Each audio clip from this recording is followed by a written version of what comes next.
Bismillahirrahmanirrahim. Assalamualaikum warahmatullahi wabarakatuh. Landasan hukumnya yang pertama adalah Undang-Undang Nomor 20 Tahun 2023 tentang ASN, lalu PP 11 2017 tentang manajemen PNS, lalu PP 49 tahun 2018 tentang manajemen P3K, lalu Permenpan 1 2020 tentang pedoman Anjab dan ABK, lalu Peraturan BKN 9 tahun 2022 tentang tata cara pelaksanaan penyusunan kebutuhan ASN. Nah, tahapan penyusunan kebutuhan ASN pertama adalah penyusunan analisis jabatan, lalu penyusunan analisis beban kerja, lalu penyusunan peta jabatan, lalu pengusulan kebutuhan ASN, lalu penyampaian usulan kebutuhan, dan analisis kebutuhan ASN yang dilakukan oleh BKN. Nah, hasil penyusunan kebutuhan ASN yaitu setiap tahun terdiri dari informasi jabatan, jumlah kebutuhan pegawai ASN, dan peta jabatan pada masing-masing unit organisasi. Nah, apa sih yang dimaksud dengan analisis jabatan? Yaitu proses pengumpulan, pencatatan, pengolahan, dan penyusunan data jabatan menjadi informasi jabatan. Jenis jabatan ASN itu ada 3 ya. Pertama, jabatan pimpinan tinggi, lalu jabatan administrasi, dan jabatan fungsional. Nah, informasi jabatan itu adalah merupakan hasil keluaran dari proses analisis jabatan yang terdiri dari identitas jabatan, ikhtisar jabatan, kualifikasi jabatan, tugas pokok, hasil kerja, bahan kerja, perangkat kerja, tanggung jawab, wewenang, korelasi jabatan, kondisi lingkungan kerja, risiko bahaya, syarat jabatan, prestasi kerja, dan kelas jabatan. Nah, pemanfaatan informasi jabatan yaitu hasil anjabnya itu ada peta jabatan, uraian jabatan, dan syarat jabatan yang terdiri dari perencanaan pegawai, rekrutmen seleksi. Ini digunakan untuk perencanaan pegawai, rekrutmen seleksi, lalu perencanaan karir, pengangkatan dalam jabatan, lalu penilaian kinerja, remunerasi, dan analisis kebutuhan diklat. Nah, tahapannya yaitu analisis jabatan, ada persiapan yaitu merencanakan proses analisis jabatan dengan membentuk tim dan memberitahukan kepada unit organisasi yang akan menjadi sasaran dan menyampaikan formulir analisis jabatan untuk mengisi formulir tersebut. Nah, setelah itu ada mengumpulkan data jabatan, yaitu mengisi daftar pertanyaan, wawancara, observasi, dan referensi.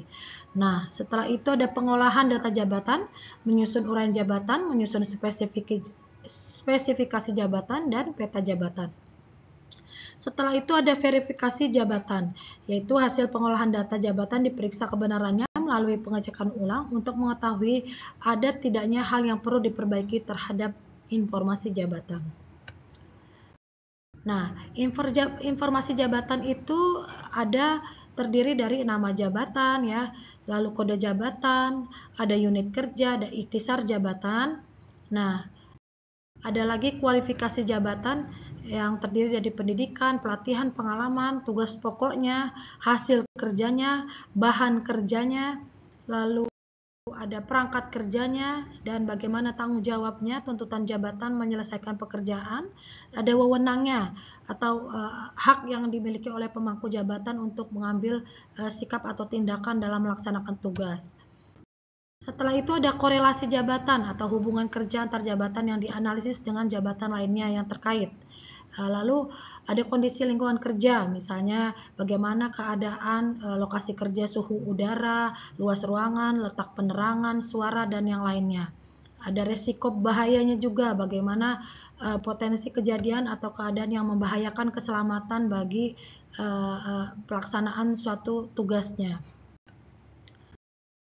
Nah, syarat jabatan yaitu persyaratannya minimal yang dipenuhi oleh pegawai, misalnya keterampilan, bakat kerja, temperamen kerja, minat kerja, upaya fisik, kondisi fisik, dan fungsi pekerja. Nah, prestasi kerjanya yaitu diharapkan bernilai baik atau sangat baik, ya. sesuai dengan ketentuan peraturan yang di bidang manajemen kinerja. Nah, kelas jabatan itu gradingnya berapa ya? Artinya kedudukan yang menunjukkan tingkat jabatan dalam susunan jabatan di instansi pemerintahnya. Nah, ini formulirnya seperti ini ya. Ada nama jabatan, kode jabatan, unit kerja, ikhtisar jabatan, kualifikasi jabatan. Nah, ada tugas pokok, hasil kerja, bahan kerja, perangkat kerja, lalu ada tanggung jawab, wewenang, korelasi jabatan, hubungan kerja ya, ada kondisi kerja yaitu bagaimana lingkungan pekerjaan, suhu udara, letak suara dan lainnya, dan ada lagi syarat jabatan, bagaimana keterampilannya, bakat kerjanya, minat kerja, upaya fisik, dan fungsi pekerjaannya. Nah, prestasi yang diharapkan SKP-nya tuh harus seperti apa dan kelas jabatannya atau gradingnya berapa. Baik, kita langsung ke praktek dalam penyusunan Anjab ABK atau informasi jabatan. Yang pertama adalah penelaah teknis kebijakan atau penyusun rencana kegiatan dan anggaran, yaitu misalnya di Kementerian Agama, JPT Pratamanya misalnya di Direktorat atau Kanwil Kementerian Agama Provinsi atau Kemenak Kabupaten Kota, misalnya di bagian jabatan pengawas di bagian Subbag Tata Usaha. Nah, ini dia di huruf F ini ya, penelaah teknis kebijakan. Nah, ikhtisarnya adalah melaksanakan kegiatan penelaahan rencana kegiatan dan anggaran sesuai dengan prosedur dan ketentuan berlaku sebagai bahan rekomendasi penyusunan petunjuk pelaksanaan kegiatan anggaran. Syaratnya adalah S1 atau D3 Ekonomi Pembangunan, Akuntansi, Manajemen atau bidang lain yang relevan dengan tugas jabatan. Nah, diklatnya pelatihan dasar ini choice aja ya, pilihan bisa pelatihan teknis tentang perencanaan kegiatan anggaran dalam manajemen keuangan negara. Ini uraian tugasnya. Pertama, menyusun rencana kerja sesuai dengan prosedur dan ketentuan berlaku. Ya, hasil kerjanya adalah dokumen hasil identifikasi bahan rencana kerja. Nah, jumlah kerjanya 12 dokumen ya. Waktu penyelesaiannya itu per jam, jadi 10 jam ya. Waktu efektifnya nih 1250 ini sudah rumus ya. Nah, kebutuhan pegawai ini 0,10, artinya 12 ya, 12 dokumen hasil identifikasi bahan rencana kerja itu dikali waktu penyelesaian jam 10 jam, lalu dibagi 1250 sehingga mendapatkan 0,10 seperti itu ya. Ya, ini hasil kerjanya, yaitu dokumen hasil identifikasi bahan rencana kerja, yaitu dokumennya satuannya dokumen, lalu dokumen hasil identifikasi bahan rencana kegiatan anggaran, satuannya dokumen hasil data rencana kegiatan anggaran, dokumen telaah dan rancangan solusi, satuannya juga dokumen, sampai ke laporan hasil pelaksanaan tugas. Nah, bahan kerjanya yaitu data terkait kegiatan anggaran, yaitu identifikasi bahan rencana kegiatan anggaran, data terkait kegiatan rencana anggaran realisasi, ya penggunaan dalam tugas mengklasifikasi bahan rencana kegiatan anggaran. Nah, setelah itu ada perangkat kerja ya, ada SOP atau standar operasional prosedur, lalu SOTK dan aplikasi pendukung terkait. Nah, penggunaannya adalah untuk menyusun rencana kerja sesuai dengan prosedur dan ketentuan berlaku. Sama ya, semua SOTK, SOP dan aplikasi. Oke.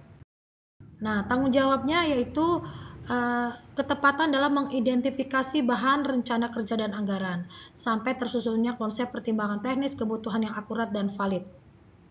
Nah, wewenangnya adalah menentukan metode dalam mengidentifikasi bahan rencana kegiatan sampai menyusun laporan pelaksanaan tugas sesuai prosedur dan evaluasi pertanggungjawaban. Nah, korelasi jabatannya tuh bisa di jabatan pratama ya, atau utama, atau jabatan fungsional tertentu dalam melaksanakan tugas laporan, atau jabatan pengawas koordinasi pelaksana tugas, jabatan pelaksana lain atau koordinasi pelaksana tugas, dan jabatan terkait. Nah, kondisi kerjanya itu lingkungannya suhunya mungkin harus yang sejuk, udaranya sejuk, tempat kerjanya dalam ruangan, keadaan ruangannya memadai, letaknya strategis, penerangannya cukup, suaranya tenang, keadaannya bersih ya. Nah, Lalu risiko bahayanya mungkin tidak ada ya. Syarat jabatannya nih, ada keterampilan, bakat kerja ya. Keterampilan itu menganalisis, manajemen, berpikir logis atau kritis, komunikatif, dan negosiasi kerjasama dengan literasi digital. Nah, lalu ada temperamental kerja ya, mampu menyesuaikan diri dengan kegiatan yang mengandung penafsiran perasaan, gagasan, atau fakta dari sudut pandang pribadi.